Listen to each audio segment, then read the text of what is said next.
Okay ભાઈ, સ્વાગત છે. પહેલા આવી જાઓ, ચાલો ફટાફટ. હા, ડન છે, ડન છે, ઓકે છે. ચાલો પહેલા તો મને જણાવો ભાઈ, ગઈકાલના ભાઈ આપણે સેશન જે લીધેલો હતો એન્જિન ઓપરેશન ભાઈ, કે જેમાં મેં બેઝિક માહિતી બધી જે આપી હતી ભાઈ. ટીડીસી કોને કહેવાય, બીડીસી કોને કહેવાય, બોર એટલે શું કહેવાય, હા, સ્ટ્રોક વોલ્યુમ કોને કહેવાય, ક્લિયરન્સ વોલ્યુમ કોને કહેવાય, આ બધો અભ્યાસ છે એ આની પહેલાના સેશનમાં છે કરાવેલો છે. હા, જ્યારે ક્વેશ્ચન પૂછવામાં આવે ને ત્યારે આમ ધડાધડ જે આમ બધા સટકી જાય હો. અલા, હું કઈ ભડાકે થોડો દેવાનો છું. હા, આવડે તો ભાઈ આપવાનો હોય આન્સર, ન આવડે તો કઈ વાંધો નહીં, શીખી લેવાનું. તો ભાઈ, સીસી એટલે શું? સીસી ની ભાઈ વાત કરી ભાઈ. સીસી એટલે જ તે ભાઈ સ્ટ્રોક વોલ્યુમ થાય. ઓકે સાહેબ, સ્ટ્રોક વોલ્યુમ એટલે જ તે સીસી થાય.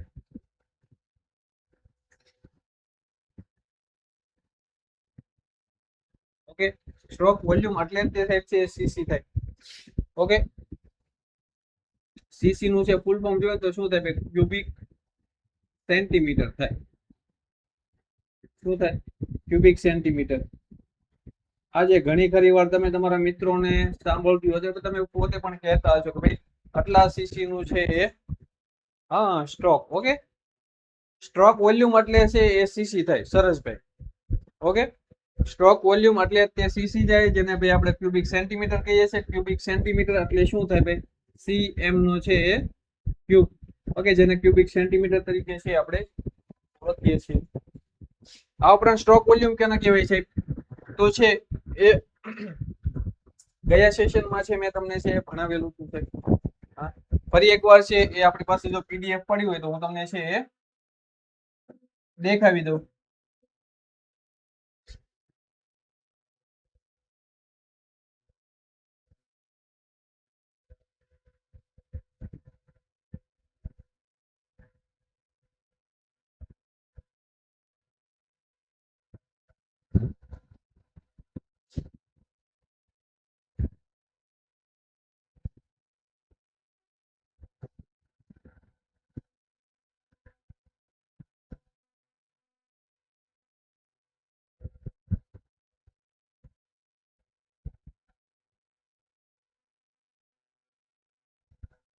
તમને સરસ મજાનું છે સ્ટ્રોક વોલ્યુમ છે ભાઈ રિવાઇઝ કરી દઈએ.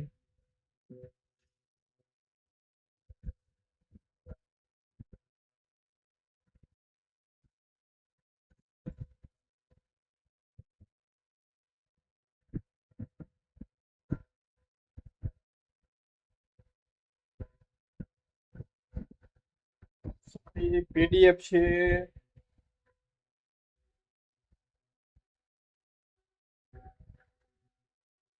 પીડીએફ મિલ નહીં રહી है दोस्तों, પીડીએફ મળી નથી રહી.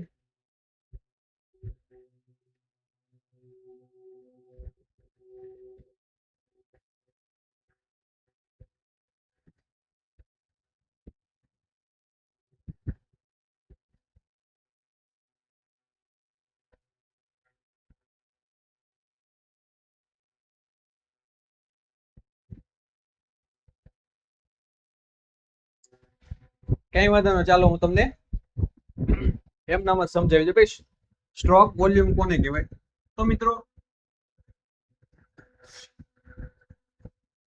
આ આપણું છે પિસ્ટન છે કઈક, મતલબ કે સિલિન્ડર છે. ઓકે, આપણું કઈક સિલિન્ડર છે. ओके, જેમાં ઉપર હેડ છે. ઓકે, और इधर है हमारा બ્લોક સેન્ટર વાળા. અને આ છે ભાઈ આપણું અહીંયા પિસ્ટન છે. જ્યારે બીડીસી પર હોય, ઓકે મિત્રો, પિસ્ટન જ્યારે છે બીડીસી પર હોય અને ત્યારે બીડીસી થી તેના પર ટીડીસી સુધીનું જે છે એ અંતર હોય છે. ત્યારે જ્યારે પિસ્ટન છે સાહેબ બીડીસી પર હોય ત્યારે જે બી તમને આ છે એ જગ્યા જોવા મળે છે તેને શું કહેવાય છે?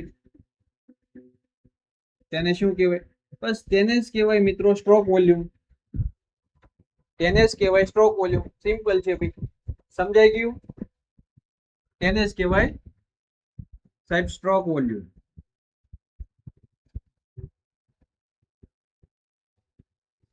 ઓકે છે, જેને આપણે છે સીસી કહીએ છીએ ભાઈ. અને આ ઉપરાંત છે ક્લિયરન્સ વોલ્યુમ કોને કહેવાય? તો સાહેબ જ્યારે છે પિસ્ટન છે અહીંયા હોય, જ્યારે પિસ્ટન છે ટીડીસી પર હોય, જ્યારે સાહેબ આપણું પિસ્ટન છે એ ટીડીસી પર હોય, એટલે કે પિસ્ટન સાહેબ અહીંયા હોય,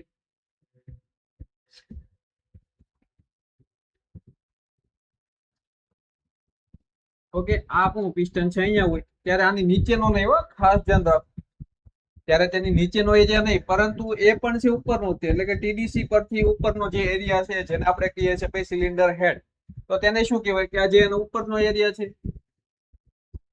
ઓકે, તેને શું કહેવામાં આવે તો સાહેબ તેને કહેવાય ક્લિયરન્સ વોલ્યુમ, ઓકે, તેને કહેવામાં આવે ક્લિયરન્સ વોલ્યુમ. બસ સિમ્પલ છે ભાઈ, ઓકે ડન ભાઈ, ક્લિયર થઈ ગયું ભાઈ. સ્ટ્રોક વોલ્યુમ કોને કહેવાય ને સાહેબ ક્લિયરન્સ વોલ્યુમ કોને કહેવાય, ઓકે, આ મુજબ કઈક હોય છે. ઉમેદવારો ભૂલ અહીંયા કરે છે કે તમને કદાચ આ રીતની ફિગર છે આપેલી હોય, ફિગર બેઝ તમને છે આપે અને પૂછે કે ભાઈ ક્લિયરન્સ વોલ્યુમ કોને કહેવામાં આવે, નીચેની ફિગરમાંથી સાચો આન્સર તમે સિલેક્ટ કરો, તો અહીંયા ભાઈ લોચા વાગે છે. તો ખાસ ધ્યાન રાખવું, પિસ્ટન જ્યારે બીડીસી પર હોય ત્યારે તેના પરનો એરિયા, પિસ્ટન જ્યારે ટીડીસી પર હોય ત્યારે તેના ઉપરનો, બંનેમાં ઉપરનો એરિયા યાદ રાખવાનો છે.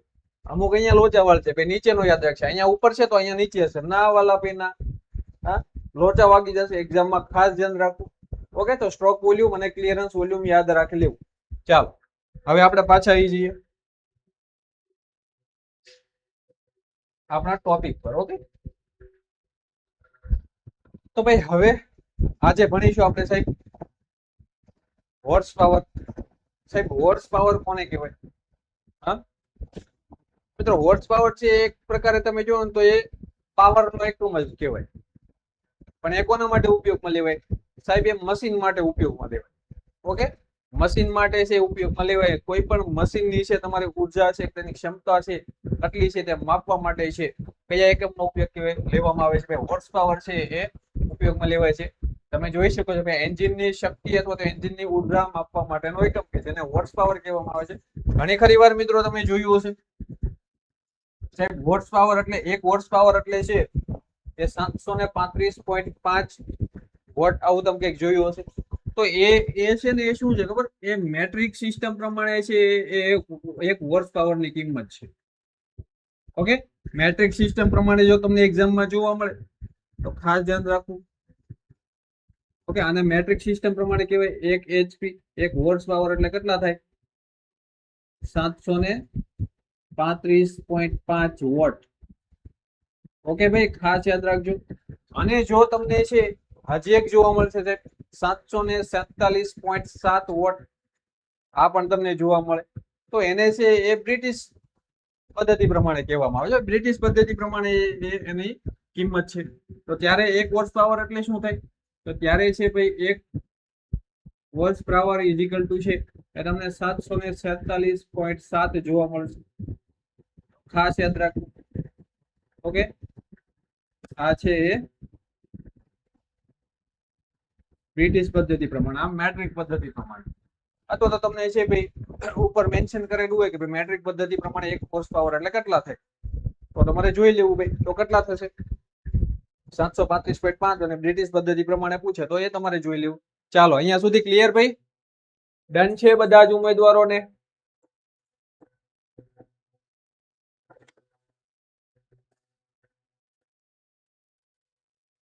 ચાલો નેક્સ્ટ આગળ વધીએ. તો સાહેબ હોર્સ પાવર એટલે તમને ખબર પડી ગઈ, અથવા તો એન્જિન ની છે ઉર્જા માપવા માટેનું છે એ એકમ એટલે કે હોર્સ પાવર. ઓકે ભાઈ, અને પાવર નો એકમ હોય તો સાહેબ વોટ આવે. ડન છે? ચાલો હવે આગળ વાત કરીએ સાહેબ થર્મલ કાર્યક્ષમતા એટલે કે થર્મલ એફિશિયન્સી એટલે શું થાય? થર્મલ એફિશિયન્સી એટલે શું થાય? તો અહીંયા તમે જો ભાઈ આઉટપુટ કાર્ય અને બળતણથી મળતી ઉષ્મા શક્તિ વચ્ચેનો સંબંધ અથવા તો બંનેનો ગુણોત્તર તમે એમ કહી શકો. તો સાહેબ એટલે શું? તો જ્યારે છે ભાઈ એન્જિન ની આખી પ્રોસેસ થાય છે અને કમ્બશન ચેમ્બરમાં છે સાહેબ ઉર્જાનું દહન થાય છે. ઓકે, તો એ ઉર્જાથી મળતી એનર્જી એટલે કે ઉષ્મા એનર્જી. ઓકે, જ્યારે છે બળતણનું દહન થાય છે, જે ઉર્જા મળે છે એ ઉર્જા અને એ ઉર્જામાંથી છે એ ખરેખર છે એ એકચ્યુઅલ એનર્જી કેટલી ઉપયોગમાં લેવાય છે. કેમ કે માની લ્યો કે સાહેબ આપણે કમ્બશન ચેમ્બરમાં છે એ ફ્યુઅલનું દહન થયું, ત્યારબાદ જે આપણે પાવર મળ્યો એટલે કે ઉર્જા મળી, હા, તે કઈ પૂરેપૂરી તો છે એ આઉટપુટ તરીકે નહીં વપરાતી હોય. કેમ કે જ્યારે છે મશીનમાં છે કંઈક ફ્રિક્શન લોસ થતો હશે અથવા તો કોઈ પણ પ્રકારે મિત્રો મિકેનિકલ લોસ થતો હશે, તો અહીંયા પણ તે એનર્જીનો શું થતો હશે, વ્યય થતો હશે અથવા તો એનર્જીનો બગાડ થતો હશે. ઓકે, કે એનર્જી ભાઈ નષ્ટ થતી હશે તો પૂરેપૂરી એનર્જી છે એ કહેવાય ને કે મળતી ના હોય. ઓકે, સમજાયું કે પૂરેપૂરી એનર્જી આઉટપુટ તરીકે ના મળતી. એટલે અહીંયા બે એનર્જી તમારે યાદ રાખવાની છે થર્મલ એફિશિયન્સીમાં. કઈ કઈ સાહેબ? એક તો ફ્યુઅલના દહન બાદ આપણે મળતી એનર્જી, અને આ એનર્જી મળી તો તેમાંથી છે એ આઉટપુટ તરીકે છે એકચ્યુઅલ આઉટપુટ તરીકે કેટલી એનર્જી વપરાય છે, આ બંનેનો ગુણોત્તર યાદ રાખવાનો છે તમારે. સિમ્પલ અહીંયા છે હું મેન્શન કરી દઉં છું. ઓકે, યાદ રાખી લેવું ભાઈ, થર્મલ એફિશિયન્સી છે કોને કહેવામાં આવે. ઓકે ભાઈ, અહીંયા લખ્યું છે પણ એકચ્યુઅલ આઉટપુટ એનર્જી લખીએ આપણે.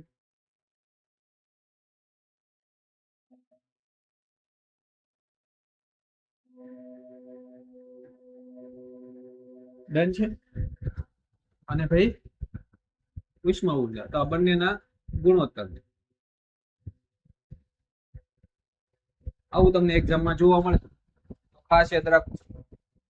તેને શું કહેવામાં આવે? તો તેને કહેવામાં આવે થર્મલ એફિશિયન્સી. અને આ છે એફિશિયન્સી હંમેશા તમને શેમાં જોવા મળે છે? ટકાવારીમાં, પર્સન્ટેજમાં જોવા મળે. ઓકે, તો ખાસ ધ્યાન રાખો. ત્યારબાદ જો આગળ વધીએ મિત્રો, તો ભાઈ બ્રેક હોર્સ પાવર છે. ઓકે, મહત્વપૂર્ણ છે ભાઈ, આ બંને તમારે યાદ રાખવા પડે. એક છે હોર્સ પાવર, તેની સાથે કનેક્ટેડ છે સાહેબ બ્રેક હોર્સ પાવર અને ઇન્ડિકેટેડ હોર્સ પાવર. તો સાહેબ પહેલા વાત કરી, બ્રેક હોર્સ પાવર કોને કહેવામાં આવે?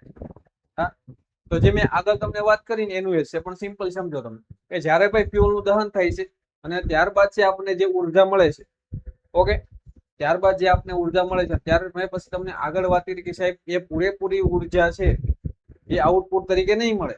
કેમ કે તેમાં છે સાહેબ ફ્રિક્શન લોસ થતો તમને જોવા મળશે, અથવા તો મિકેનિકલી કોઈ પણ તમને છે એ લોસ થતો જોવા મળશે, જ્યાં એનર્જીનો છે એ ઉર્જાનો છે પાવરનો છે વ્યય થતો તમને જોવા મળે.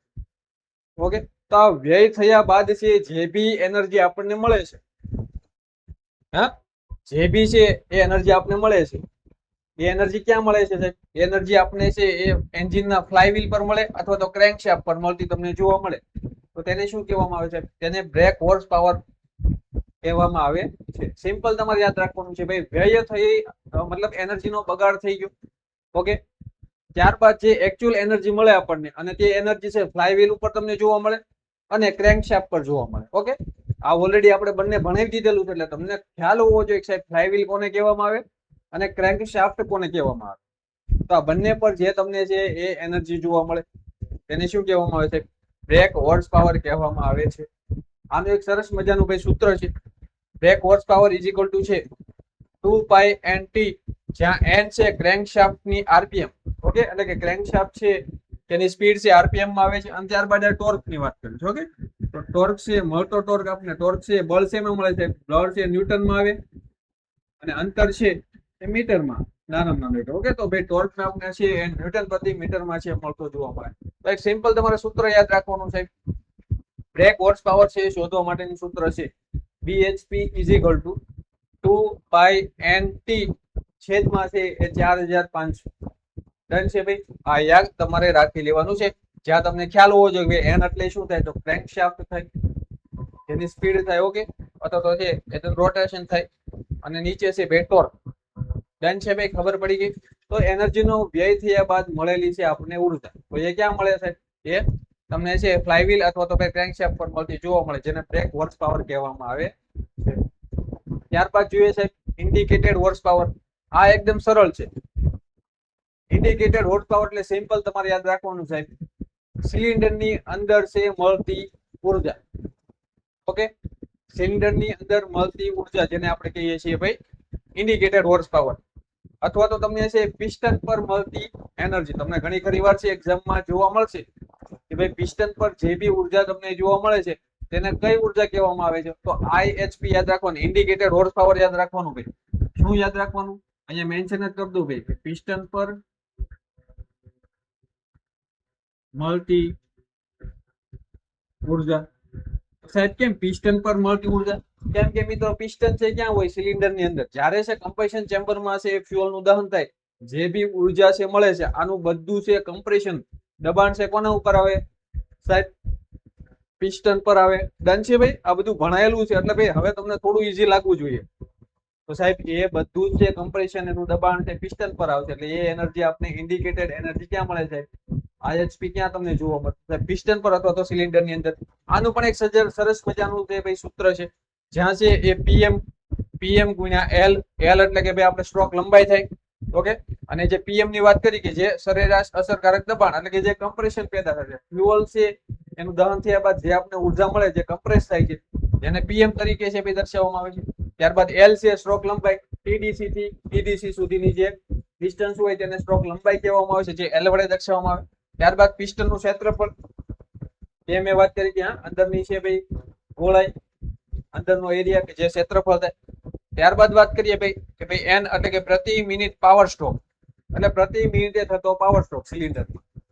અને કે એટલે સિલિન્ડર ની સંખ્યા. ભાઈ સિલિન્ડર ની સંખ્યા છે આધાર રાખે છે કે એન્જિન છે કયા પ્રકારનું છે, એન્જિન નો ઉપયોગ છે કયા પ્રકારે થાય છે, તેના પર આધાર રાખે છે. તો સિમ્પલ આ એક સૂત્ર તમારે ઇન્ડિકેટેડ હોર્સ પાવર માટે મિત્રો યાદ રાખવાનું થશે. ઓકે. પૂછાય તો કામ આવી જાય. તો ખબર પડી ભાઈ?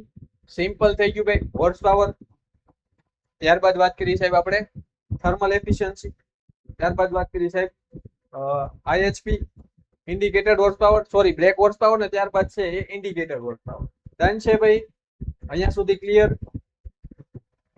પહેલા તમને આ ત્રણમાં કન્ફ્યુઝન થાય તો હું સમજાવી દઉં. આ એક તો ઓલરેડી બહાર નીકળી જાય, કેમ કે ઇન્ડિકેટેડ હોર્સ પાવર એટલે તમારે સિમ્પલ યાદ રાખવાનું, સિલિન્ડર ની અંદર તમને જોવા મળતો પાવર અથવા તો પિસ્ટન પર મળતો પાવર, જેને શું કહેવામાં આવે? IHP indicated horse power. Brake horse power કોને કહેવાય? તો જ્યારે ભાઈ ચેમ્બરમાં દહન થયા બાદ જે આપણે ઉર્જા મળે છે તેમાંથી જે છે વ્યય થયા બાદની જે એકચ્યુઅલ આપણને મળે તેની વાત કરવામાં, જેને કહેવાય brake horse power. Brake horse એટલે કે બ્રેક થયા બાદની એનર્જી જે આપણે ફ્લાયવ્હીલ અથવા તો છે ક્રેન્કશાફ્ટ પર જોવા મળે. અને થર્મલ કાર્યક્ષમતા કે જે ભાઈ દહન થયા બાદ જે આપણે જે મળે છે. ઓકે. અને એકચ્યુઅલમાં ઉપયોગમાં લેવાય. આ બંનેનો ગુણોત્તર કે જેને થર્મલ એફિશિયન્સી કહેવાય છે. ચાલો ડન હે ભાઈ?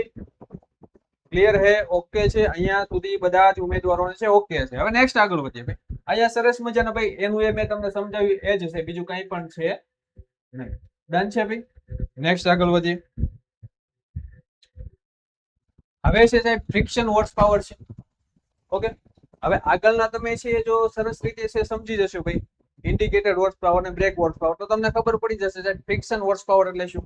જેમ મેં આગળ વાત કરી સાહેબ કે તમને છે એ સિલિન્ડરમાં છે ફ્રિક્શન છે લોસ જોવા મળશે અથવા તો મિકેનિકલ લોસ ગમે એ તમને જોવા મળશે. તો આજે જ વાત કરવામાં આવી છે ફ્રિક્શન હોર્સ પાવર એટલે શું. તો સાહેબ FHP એટલે છે તમને છે એ ઇન્ડિકેટેડ હોર્સ પાવર માઇનસ છે એ બ્રેક હોર્સ પાવર કરો એટલે તમને છે એ ફ્રિક્શન લોસ જોવા મળશે. ઓકે. તમને એક્ઝામ્પલ તરીકે પૂછાય, જો કે નો જ પૂછાય, એટલું બધું ડીપલી તમારે ના છે, પણ છે આ સૂત્ર એક યાદ રાખી લેવાનું. ઇન્ડિકેટેડ હોર્સ પાવર માંથી છે એ બ્રેક હોર્સ પાવર બાદ કરી નાખો એટલે તમને શું મળશે સાહેબ?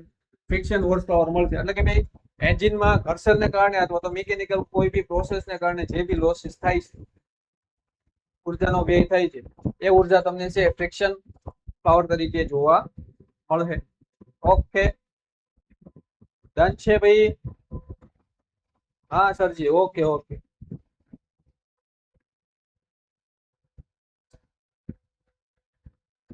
સર આના માટે એન્જિન ઓપરેશન માટે ને હવે પછી કોઈ સેશન હશે નહીં ભાઈ? આ સેશન છે છેલ્લો છે. આ 19 નંબરનું પૂરું થશે એટલે આપણું છે એન્જિન ઓપરેશન એટલે કે ટર્મ્સ અને સ્પેસિફિકેશન છે એ પૂરું થશે આપણું એન્જિન. ઓકે. આ તો ધ્યાનથી છે આ ભણી લો. 10 થી 15 મિનિટ લાગશે આઈ થિંક. હવે છે એ 10 મિનિટ જેવો સમયગાળો લેશે એટલે તમારું પૂરું થઈ જશે. આમાંથી જે ક્વેશ્ચન છે અવારનવાર મિત્રો બનતા હોય છે, તો ખાસ ધ્યાન રાખવું ભાઈ. ક્વેશ્ચન પૂછાય તો આવડવું જોઈએ. ચાલો આ વાત કરીએ સાહેબ મિકેનિકલ એફિશિયન્સી એટલે કે મિકેનિકલ કાર્યક્ષમતા. તો શું છે ભાઈ? તો સિમ્પલ છે ભાઈ એનું એ જ છે. કહું છું ને ભાઈ કે તમને આગળ જે બંને સમજી લઈશું ઇન્ડિકેટેડ હોર્સ પાવર અને બ્રેક હોર્સ પાવર, એટલે તમને છે આગળનું બધું જ આવડે. તો અહીંયા શું કહેવા માંગે છે? મિકેનિકલ એનર્જી, મિકેનિકલ કાર્યક્ષમતા. ઓકે. તો તે શું થશે? સાહેબ BHP અને IHP નો ગુણોત્તર, અને આ પણ તમને ટકાવારીમાં મળે. ઓકે, એટલે એને ગુણ્યા 100 કરેલા. તો ભાઈ મિકેનિકલ એફિશિયન્સી તમારે સૂત્ર યાદ રાખવાનું છે. ઉપર છે બ્રેક હોર્સ પાવર અને છેદમાં છે એ ઇન્ડિકેટર હોર્સ પાવર, એને ગુણ્યા 100. એટલે અહીંયા તમને જોવા મળશે મિકેનિકલ કાર્યક્ષમતા, મિકેનિકલ એફિશિયન્સી તમને જોવા મળશે ભાઈ. ઓકે, આઈ થિંક અહીંયા મારે કદાચ બોલવામાં ભૂલ થઈ હોય. ફ્રિક્શન એફિશિયન્સી નથી બોલાઈ ગયું ને, કેમ કે આ ફ્રિક્શન હોર્સ પાવર છે. ઓકે, બાકી જે ભણાવ્યું એ ઓકે જ છે. ચાલો, ત્યારબાદ જો વાત કરીએ, કયા સૂત્ર તમારી માટે મહત્વના છે, એટલે તમારે એના પર છે ધ્યાન રાખવું, એ ખ્યાલ હોવો જોઈએ. ઓકે, ત્યારબાદ વાત કરીએ સાહેબ વોલ્યુમેટ્રિક કાર્યક્ષમતા એટલે શું થાય. તો મેં તમને છે એ ગઈકાલના સેશનમાં મિત્રો ભણાવ્યું હતું કે ભાઈ 4 પ્રકારના સ્ટ્રોક તમને જોવા મળશે. ઓકે, સ્ટ્રોક નો મેં છે અભ્યાસ કરાવ્યો તમને સરસ મજાનો, કે કોઈ પણ એન્જિન હશે તેમાં 4 પ્રકારના સ્ટ્રોક જોવા મળે છે. કયા કયા કયા જોવા મળે સાહેબ? આન્સર આપો. ચાલો ફટાફટ છે એ આન્સર આપો. સરસ સાહેબ, પહેલા નંબરે છે સક્શન સ્ટ્રોક આવે. વાહ ભાઈ, સરસ જયદીપભાઈ. તો ભાઈ પહેલા નંબરે સાહેબ સક્શન સ્ટ્રોક આવે, બીજા નંબરે સાહેબ કમ્પ્રેશન સ્ટ્રોક આવે, ત્રીજા નંબરે સાહેબ પાવર સ્ટ્રોક આવે, અને ચોથા નંબરે એક્ઝોસ્ટ સ્ટ્રોક આવે. ઓકે સાહેબ, આમાં છે કઈ ક્રમની અદલા બદલી થતી જોવા મળે? ના મારા વાલા, આ ક્રમ છે એમ જ રહે. આમાં કોઈ પણ પ્રકારે છે ચેન્જ ના થાય. ઓકે, કે ભાઈ પાવર સ્ટ્રોક પહેલા આવી જાય સક્શન સ્ટ્રોક પછી, ના, એવું એ શક્ય નથી. ઓકે, એક ખોટું પડે. એટલે એ આટલું બધું ભાઈ ડીપલી તમારે નથી વિચારવું. ઘણા ખરા ઉમેદવારો હોય સાહેબ આનું આ થઈ જાય તો અલા મારા વાલા, એ તારે કઈ કામનું નથી. સરસ સરસ. ઓકે ભાઈ, 4 સ્ટ્રોક છે તમારા સાચા. તો ભાઈ જ્યારે છે સક્સેસ સ્ટ્રોકની છે સક્શન સ્ટ્રોકની છે મિત્રો પ્રોસેસ થતી હોય છે, ત્યારે શું થાય? ત્યારે સાહેબ પિસ્ટન છે એ સાહેબ TDC થી છે એ BDC તરફ છે એ મૂવમેન્ટ કરતું હોય છે, મોશન કરતું હોય, રેસિપ્રોકેટિંગ મોશન જેને આપણે કહીએ છીએ. અને જ્યારે આ મોશન થતી હશે ત્યારે શું થાય સાહેબ? ત્યારે છે સાહેબ ઇનલેટ વાલ્વ છે ઓપન થાય. હા, શું થાય સાહેબ? ઇનલેટ વાલ્વ ઓપન થશે. અને જ્યારે ઇનલેટ વાલ્વ ઓપન થશે, જો પેટ્રોલ એન્જિન હશે ભાઈ, તો તેમાં છે એર અને ફ્યુઅલ નું છે મિશ્રણ છે અંદર આવશે.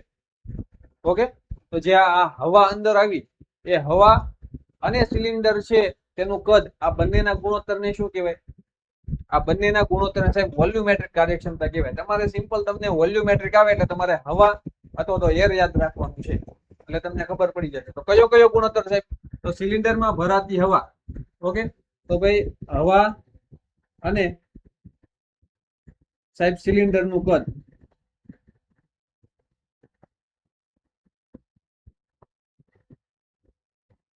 ના ગુણોત્તર ને શું કહે છે? Volumetric efficiency. શું કહેવામાં આવે છે? Volumetric efficiency. ઓકે, ડન છે ભાઈ, યાદ રાખી લેવું. ચાલો ડન. તો આશા રાખું ભાઈ તમને છે એ વોલ્યુમેટ્રિક કાર્યક્ષમતા યાદ રહી ગયું રહેશે ભાઈ. વોલ્યુમ એટલે એર તમારે યાદ રાખવાની, હવા યાદ રાખવાની, સિમ્પલ યાદ રહી જાય મારા ભાઈ. એમાં કોઈ છે માથાકૂટ જેવું નથી. ઓકે, સમજાઈ ગયું છે. વેલ ડન ભાઈ. ચાલો, તો ભાઈ હવે વાત કરીએ સાહેબ થ્રો. તો ભાઈ ક્રેન્ક પિન ના ક્રેન્ક થી મુખ્ય જનરલ શાફ્ટ ના કેન્દ્ર સુધીનું અંતર.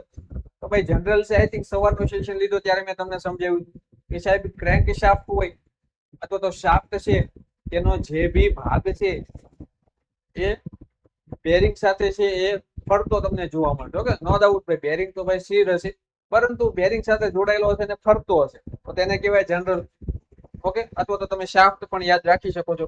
તો એન્જિનના દરેક ક્રેન્ક પિનના ક્રેન્ક થી મુખ્ય જનરલના કેન્દ્ર સુધીનું અંતર. તો હવે અહીં સમજો તમે ભાઈ, આ છે એ આપણું છે એક ક્રેન્ક શાફ્ટ છે, આખી છે એક ક્રેન્ક શાફ્ટ છે. ઓકે, અને જે આ તમને જે છેડો જોવા મળે છે ને આ, તો ભાઈ આ ક્રેન્ક શાફ્ટ છે, આખી ક્રેન્ક શાફ્ટ છે, તેનો આ છેડો છે આ તમને જોવા મળે છે. એ આપણે વાત કરી હતી સાહેબ, આ આપણું છે પિસ્ટન છે, નાનું એવું છે, થોડું એવું દોરીએ એટલે તમને ખ્યાલ પડે સાહેબ. અહીંયા છે આપણું પિસ્ટન હોય અને આમાંથી છે સાહેબ કનેક્ટિંગ રોડ આવે. ઓકે, હવે કનેક્ટિંગ રોડ છે મિત્રો, આ તમને જે જોવા મળે ને કનેક્ટિંગ રોડ છે. ઓકે, આ કનેક્ટિંગ રોડ નો બિગ એન્ડ છે તે કોની સાથે જોડાયેલો હોય સાહેબ? એ ક્રેન્ક શાફ્ટ સાથે જોડાયેલો હોય. ઓકે, અને ત્યાં છે શું હોય સાહેબ? અહીંયા છે આ ક્રેન્ક પિન છે. શું છે સાહેબ? ક્રેન્ક પિન છે. ઓકે, અને જે અહીંયા છે તમને જોવા મળશે સાહેબ એ સ્મોલ એન્ડ છે. સ્મોલ એન્ડ કોની સાથે જોડાયેલો હોય છે? એ પિસ્ટન સાથે જોડાયેલો હોય. ઓકે, પિસ્ટન ની છે એ ગજન પિન સાથે જોડાયેલો હોય. આપણે વાત કરીએ કોની સાથે જોડાયેલો સાહેબ? ગજન પિન સાથે જોડાયેલો હોય છે. આ તે જ છે અને આ તેની સાથે છે શાફ્ટ છે. તો આ બંને વચ્ચેનું જે ડિસ્ટન્સ છે ક્રેન્ક પિન અને અહીંયા છે શાફ્ટ. ઓકે, તો એને શું કહેવામાં આવે? થ્રો કહેવામાં આવે છે. બાકી કંઈ પણ છે નહીં ભાઈ.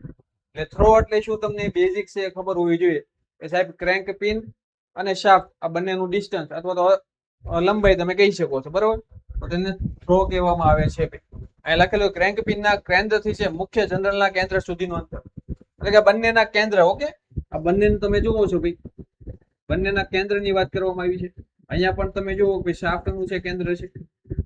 ઓકે, તો ભાઈ ક્રેન્ક પિનના કેન્દ્રથી લઈને આ ક્રેન્ક પિનના કેન્દ્રથી લઈને શાફ્ટના કેન્દ્ર આ બંનેનું છે ડિસ્ટન્સ છે, અંતર છે, તેને કહેવામાં આવે છે થ્રો. ચાલો, ડન છે.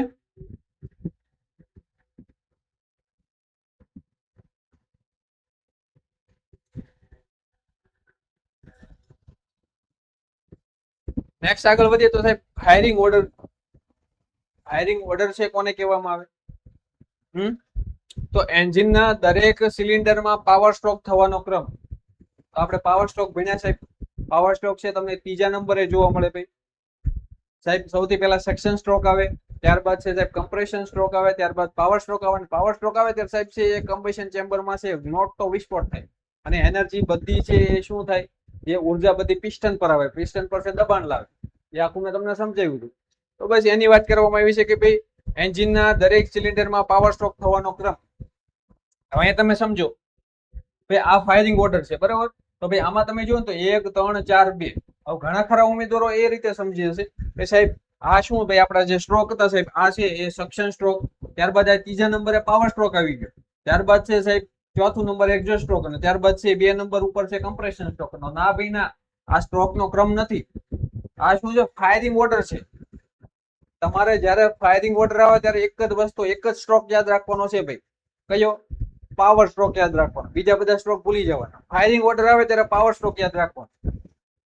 ભાઈ કોઈ પણ છે એ એન્જિન હશે તો તેમાં ભાઈ કહેવાય ને કે ભાઈ સિલિન્ડર અથવા તો મલ્ટી સિલિન્ડર હોય તેમાં છે એક કરતા વધારે તમને સિલિન્ડર જોવા મળે.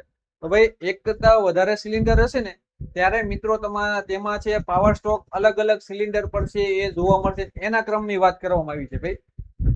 તો આ ભાઈ માની લો કે 4 સિલિન્ડર હોય, બરાબર? તો આ સિલિન્ડરમાં છે એ પાવર સ્ટ્રોક ક્યારે થશે? ભાઈ ક્યારેક છે આ સિલિન્ડર પર થશે, ક્યારેક આ સિલિન્ડર પર થશે. એનો ક્રમ દર્શાવવામાં આવે. ડન છે ભાઈ? સમજાયું? મતલબ કે પાવર સ્ટ્રોક નો ક્રમ દર્શાવવામાં આવેલો છે, ના કે 4 power stroke. Sorry, 4 stroke.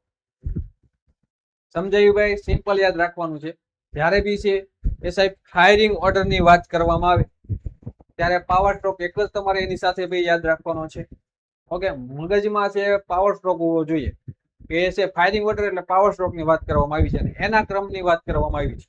Okay, એના ઓર્ડર ની વાત કરવામાં આવી છે. બસ બીજું કંઈ પણ અહીંયા યાદ રાખવાનું નથી. હવે આ થઈ ગયું તમારું એન્જિન ટર્મ્સ અને સ્પેસિફિકેશન અથવા તો ભાઈ એન્જિન ઓપરેશન ની છે સમાપ્ત. ઓકે, ચાલો અહીંયા સુધી બધા જ ઉમેદવારોને ક્લિયર ભાઈ? 4 થી 5 પોઈન્ટ ભણ્યા આપણે જે મહત્વના, મતલબ કે 10 પોઈન્ટ ભણ્યા પરંતુ જેમાંથી મહત્વના હોય ભાઈ એક તો હોર્સ પાવર તમે જોઈ લો ભાઈ. એન્જિન છે તેની ઉર્જા માપવાનો એકમ ભાઈ. ઓકે, ત્યારબાદ છે એ વાત કરી ભાઈ થર્મલ એફિશિયન્સી તેની વાત કરી. ત્યારબાદ છે ભાઈ બ્રેક હોર્સ પાવર, ભાઈ એકચ્યુઅલ જે પાવર છે વપરાય છે.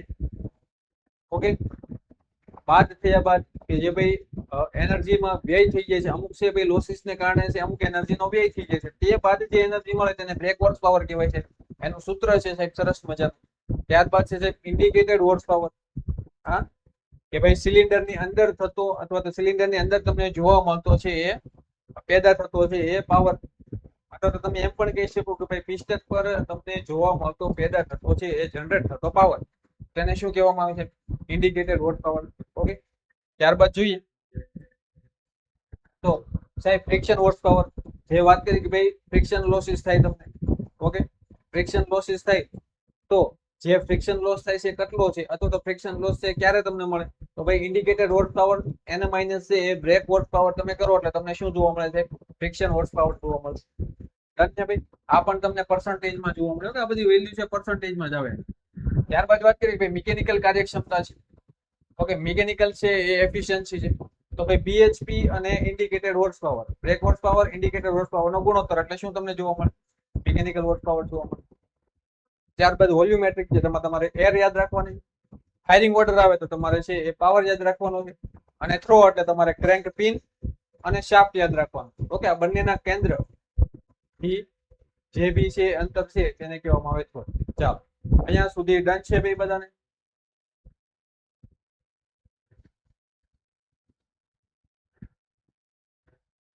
ઓકે સર, અહીંયા છે હા હા, અહીંયા મિત્રો આપણું છે એન્જિન ઓપરેશન પૂરું. ઓકે, હવે આપણે ભાઈ ભણીશું સાહેબ two stroke engine, 4 stroke engine, એની કાર્યપ્રણાલી કઈ રીતે ભાઈ કાર્ય કરે છે, તેમાં જે 4 પ્રકારના સ્ટ્રોક જોવા મળે, આ સ્ટ્રોક કઈ રીતે થતા તમને જોવા મળે તેનો છે અભ્યાસ કરીશું. ઓકે, એટલે આઈ થિંક 5 થી 6 લેક્ચર અથવા તો વધારે થાય તો તેમાં છે હવે તમારું એન્જિન છે પતી જશે. ચાલો ડન સરજી ડન, વાહ ભાઈ વાહ, સરસ, મસ્ત રીતે સમજાય, સરસ. જો ભાઈ તો વાંધો નહીં, સમજાવવું જોઈએ. હા હા ભાઈ, અત્યારે સેશન જોઈ લો ત્યારે સાહેબ મજા પડતી હોય, પછી એક્ઝામમાં યાદ ના આવે એવું ના થવું જોઈએ. સેશન છે 2-3 વાર છે રિવાઇઝ કરી લેવા. જ્યારે આપણે છે ટેસ્ટ સિરીઝ આપીએ તો ટેસ્ટ સિરીઝ અટેમ્પ કરી લઈએ, એમસીક્યુ બુક આપીએ ત્યારે એમસીક્યુ જોઈ લેવા, એટલે પછી પૂરું. અને થિયરી બુક આપીએ તો તેમાંથી વાંચી લેવા, એટલે ઘણું ખરું છે તમારું થઈ જાય. પછી એમાં કઈ બીજું તમારે કઈ પીએચડી ના કરતા. આ પીએચડી શબ્દ તમને વારંવાર છે એ જોવા મળશે આપણે સેશનમાં. ઓકે, જીએસઆરટીસી હેલ્પર છે તેની એક્ઝામ છે તો તે લેવલનું તમારે કરવાનું. હા, હવે એન્જિનના કેટલા ક્લાસ આવશે, તો ભાઈ એન્જિનના તમને વાત કરીએ મિત્રો કે હવે 5 થી 6 વધારે 5 થી 6 સેશન અથવા તો એકાદો વધારે માની લો, એટલે 7 સેશન સુધીમાં છે એન્જિન તમારું પૂરું.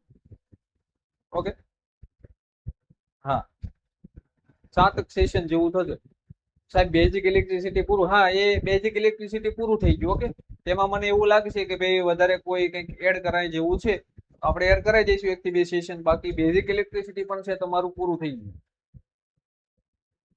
ઓકે,